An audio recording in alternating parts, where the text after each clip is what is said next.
بسم اللہ الرحمن الرحیم۔ ویورز، آپ دیکھ رہے ہیں نیوز ٹو یو۔ امید ہے آپ خیریت سے ہوں گے۔ آج بھی ہم دو خبروں پہ بات کریں گے۔ دو حصے ہیں آج کے ہمارے پروگرام کے۔ پہلے حصے میں ہم بات کریں گے کہ آج جو تحریک انصاف کے انقلابی چیئرمین ہیں جناب عمران خان نیازی صاحب، ان کی آج جو آفیشل سیکرٹ ایکٹ کے تحت قائم خصوصی عدالت ہے،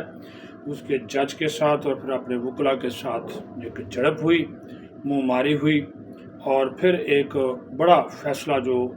آج اسلام آباد ہائی کورٹ نے کیا ہے وہ آپ کے نالج میں ڈالنا بہت ضروری ہے، کیونکہ اسلام آباد ہائی کورٹ نے جو ہے وہ سابق army chief general retired Qamar Javed Bajwa اور سابق D G I S I lieutenant general retired Faiz Hamid کے خلاف مقدمے کے اندراج کے لیے باقاعدہ طور پر نوٹسز جو ہیں وہ جاری کر دیے ہیں۔ سب سے پہلے تو میں آپ کو بتاؤں کہ آج جو سماعت ہوئی ہے راولپنڈی کی اڈیالہ جیل میں سخت سیکیورٹی انتظامات میں سائفر سازش کیس کی جو سماعت ہوئی ہے، اس میں بڑی خبر یہ ہے کہ جو جج ہیں انہوں نے ملزمان میں جو مقدمے کی نقول ہیں وہ تقسیم کر دی ہیں اور 17 اکتوبر کو فرد جرم عائد کرنے کا فیصلہ کیا ہے، لیکن عمران خان اور اس کے جو وکلا ہیں انہوں نے اس کے اوپر جو ہے وہ دستخط کرنے سے انکار کیا ہے، اور انہوں نے کہا کہ وہ اس کے اوپر دستخط جو ہے وہ نہیں کریں گے، اور ساتھ ساتھ انہوں نے یہ بھی کہا کہ ان کی جو اپیلیں ہیں اس بند کمرہ سماعت کے خلاف، ان کیمرہ سماعت، اس کو ہم نے اسلام آباد ہائی کورٹ میں چیلنج کر رکھا ہے، اور ہماری پٹیشن پر اسلام آباد ہائی کورٹ نے فیصلہ جو ہے وہ محفوظ کیا ہوا ہے، جس کی وجہ سے ہم نے عدالت سے درخواست کی ہے کہ اسلام آباد کے ہائی کورٹ کے فیصلے تک ان کیمرہ سماعت کا جواز نہیں ہے، اور چونکہ اب سپریم کورٹ میں اوپن کورٹ سماعت چل رہی ہے، لہٰذا چیئرمین تحریک انصاف کو بھی اوپن کورٹ سماعت کا موقع فراہم کیا جائے، لیکن چونکہ نقول تقسیم کرنے ان کے درمیان تقسیم کر دی گئی تھی، دستخط انہوں نے نہیں کیے، تو اس کے انہوں نے اس آرڈر کو بھی چیلنج کرنے کا جو ہے وہ فیصلہ کیا ہے۔ اب یہاں پر یہ بھی آپ کو بتا دیں کہ جو ابھی ڈیولپمنٹ ہوئی ہے وہ یہ کہ جج جو ہیں خصوصی عدالت کے ابو الاسناد ذوالقرنین، ان کے ساتھ جھڑپ ہوئی ہے، منہ ماری ہوئی ہے، اور وہ شیو بڑی ہوئی شیو کے ساتھ انتہائی کمزور وہ دکھائی دے رہے تھے۔ ان کے وکلا کے بقول ان کا بی پی آج بڑھا ہوا تھا، بلڈ پریشر ان کا بڑھا ہوا تھا، تو انہوں نے کہا کہ جناب یہ مجھے دہشت گردوں کی طرح میرے ساتھ سلوک کیا جا رہا ہے، اور مجھے جس بیرک میں رکھا گیا ہے وہ ایک بیرک کم ہے، اس کو پنجرہ بنا دیا گیا ہے،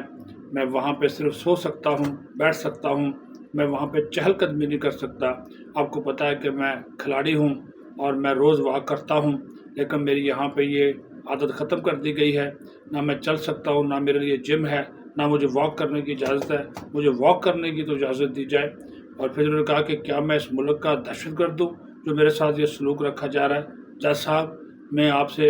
ایکسٹرا سہولیات نہیں مانگتا، میں جیل مینول کے مطابق جو میرا رائٹ ہے بطور سابق وزیر اعظم، مجھے میرا رائٹ تو دیں، اور اس کے مطابق تو مجھے سہولیات دیں، جس کے اوپر جج صاحب نے کہا کہ وہ اس کے اوپر جو ہے وہ غور کریں گے۔ پھر وہ اپنے وکیلوں پر برس پڑے، انہوں نے کہا کہ تم لوگ کیا کر رہے ہو؟ فوج ظفر موج میں نے رکھی ہے، آپ آ جاتے ہیں، تم لوگ سپریم کورٹ جاؤ، اسلام آباد ہائی کورٹ جاؤ، اور میرے لیے سہولیات مانگو، میرے لیے یہ جو میرے ساتھ سلوک کر رہے ہیں اس کا آواز کیوں نہیں اٹھاتے؟ انہوں نے کہا کہ سر ہم آواز اٹھا رہے ہیں، ہم آپ کا کیس بڑے بھرپور انداز میں لڑ رہے ہیں، اور ہم جو ہے وہ آپ کی جو آواز اوپر تک پہنچا رہے ہیں، لیکن کیا کریں، اسلام آباد ہائی کورٹ کے اندر بھی کیسز جب لگتے ہیں یا تو فیصلہ محفوظ ہو جاتا ہے یا لمبی تاریخ دے دی جاتی ہے۔ سپریم کورٹ کے اندر بھی ہم کوشش کریں گے کہ کیونکہ ہم جب تک اسلام آباد ہائی کورٹ والا فورم استعمال نہیں کر سکتے، وہ کر لیتے، اس وقت تک ہم سپریم کورٹ نہیں جا سکتے، تو ہم وہاں پہ بھی جائیں گے۔ تو خان صاحب ان کے ساتھ بھی الجھ پڑے، اور ان کے ساتھ ان کی جو ہے وہ منہ ماری ہوئی، بڑا وہ فلمی قسم کا سین تھا۔ تاہم شاہ محمود قریشی بھی موجود تھے، ان کے ساتھ بھی وہ جو چلان کی جو نقول وصولی ہے اس کے اوپر نہ تو عمران خان کے وکلا نے دستخط کیے ہیں، نہ عمران خان نے کیے ہیں اور نہ ہی جو ہے وہ شریک ملزم جو شاہ محمود قریشی ہیں ان کا اپنے وکلا کے ساتھ عدالت میں موجود تھے، انہوں نے بھی جو ہے وہ دستخط جو ہے وہ نہیں کیے ہیں۔ اور اس موقع پر شاہ جی کی اور عمران خان کی پھر ملاقات ہوئی ہے، ایک دوسرے کا حال چال پوچھا ہے۔ تو شاہ صاحب نے کہا کہ خان صاحب آپ ہمارے کپتان ہیں، آپ ڈٹے ہوئے ہیں تو ہم بھی ڈٹے ہوئے ہیں، جس پر عمران خان نے کہا کہ شاہ محمود قریشی جیسا میں سمجھتا تھا اس سے آپ ہٹ کر نکلے ہیں اور آپ نے ثابت کر دیا ہے کہ آپ میرے ٹرو ساتھی ہیں، وفادار ساتھی ہیں، اور بہت سے ایسے لوگ جو پھر گئے لیکن آپ نے اپنی وفاداری ثابت کی ہے اور اس کے اوپر اور اس کی جو ہے وہ مجھے خوشی ہے۔ اب دوسری خبر کی طرف آتے ہیں۔ ایک اہم ڈیولپمنٹ یہ ہوئی، دوسری خبر جو ہے وہ بھی آپ کے نالج میں ڈالنا بہت ضروری ہے کہ دیکھیے یہ روزانہ کے جو معاملات ہیں اس کے اوپر بھی بات کرنا انتہائی ضروری ہے کہ جو اسلام آباد ہائی کورٹ نے ریٹائرمنٹ کے بعد قانونی رکاوٹیں توڑنے، مختلف ایونٹس کو غلط اور من گھڑت طریقے سے بیان کرنے کے الزام میں ایف آئی اے، سابق army chief general retired Qamar Javed Bajwa اور سابق D G I S I lieutenant general Faiz Hamid کو نوٹسز جاری کر دیے ہیں، اور ان کے خلاف چونکہ مقدمے کی درخواست ایک شہری جو ہیں راولپنڈی کے ایک شہری ہیں عاطف علی، انہوں نے ایک درخواست دی تھی، اور اس درخواست میں یہ کہا گیا ہے کہ ایف آئی اے کو مقدمہ اندراج کی درخواست دی گئی لیکن اس کے اوپر عمل درآمد نہیں ہوا، پیمرا کو بھی پابندی کی استدعا کی لیکن ایکشن نہیں ہوا، اور جنرل فیض حمید، جنرل قمر باجوہ، صحافی جاوید چودھری اور شاہد میتلا کے خلاف مقدمہ درج کر کے کارروائی کی جائے۔ موقف یہ اپنایا گیا کہ چونکہ غلط اور من گھڑت طریقے سے مختلف ایونٹس کو ظاہر کر کے جنرل ریٹائرڈ باجوہ اور جنرل ریٹائرڈ فیض نے ریٹائرمنٹ کے بعد موجود قانونی اور اخلاقی رکاوٹیں عبور کی، جس پر وہ سنگین جرم کے مرتکب ٹھہرے۔ کرمنل ایکٹ قمر جاوید باجوہ اور فیض حمید کی ملی بھگت سے ہوا، ایف آئی اے مقدمہ درج کر کے ایکشن لے، جبکہ پٹیشنر نے یہ بھی کہا کہ یہ جو صحافی ہیں جاوید چودھری اور شاہد میتلا، انہوں نے صرف اور صرف ویورشپ کے لیے 2 آرٹیکل لکھے جس کا سوسائٹی کے اوپر جو ہے وہ منفی اثر پڑا، اور جب یہ آرٹیکلز انہوں نے دیکھے تو وہ حیران و پریشان رہ گئے کہ توجہ حاصل کرنے کے لیے صحافت کی آڑ میں یہ آرٹیکلز ریاستی ادارے کی منفی تصویر کے انداز میں پیش کیے گئے، آزادی اظہار رائے کی آڑ میں یہ بھی کرمنل ایک رویہ ہے، اور ان واقعات کے تناظر میں جاری مہم اور ریاستی اداروں کے درمیان عدم اعتماد پیدا کرنے کی کوشش کی گئی۔ عدالت نے حکم نامے میں کہا کہ ایف آئی اے، سابق army chief general retired Qamar Javed Bajwa, سابق D G I S I lieutenant general Faiz Hamid اور دیگر جو متعلقہ لوگ ہیں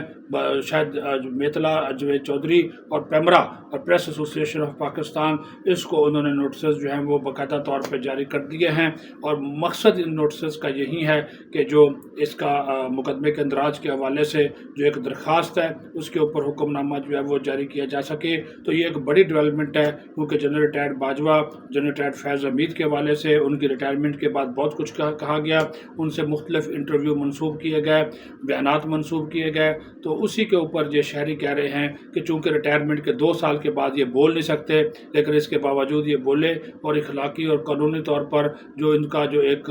ضابطہ تھا اس ضابطے کو انہوں نے توڑا، تو لہٰذا ان کے خلاف جو ہے وہ کارروائی ہونی چاہیے، تو اسی وجہ سے ان کے خلاف جو ہے مقدمہ اندراج کی درخواست جو ہے وہ دی گئی ہے۔ تو آپ دیکھتے ہیں کہ اس کے اوپر آئندہ آنے والے کیونکہ نوٹسز جاری ہو گئے ہیں، کیا جنرل ریٹائرڈ باجوہ پیش ہوں گے، کیا جنرل ریٹائرڈ فیض حمید پیش ہوں گے، یا اپنے وکلا کو پیش کریں گے، یا پھر مقدمہ درج ہوگا، ایف آئی اے مقدمہ درج کرے گی تو کس بنیاد کے اوپر کرے گی، یہ بڑا $1 ملین کوسچن ہے۔ تیزی کے ساتھ ڈیولپمنٹس ہو رہی ہیں، اور یہ ایسی ڈیولپمنٹس ہیں جس کے جو نتائج ہیں وہ آنے والے دنوں میں سامنے آئیں گے، اور ہم دیکھیں گے کہ اس کے ملک کے اوپر بھی اثرات مرتب ہو سکتے ہیں، اور ساتھ ہی ساتھ پھر یہ جو لوگ جس طرح قانون اور دیگر جو ادارے ہیں ان کو اپنے مقاصد کے لیے استعمال کرتے ہیں، تو ان کے بھی پھر جو چہرہ ہے سابق جو جرنیلوں کا وہ بھی کھل کر جو ہے وہ سامنے آ جائے گا۔ اپنا خیال رکھیں۔ پاکستان زندہ باد۔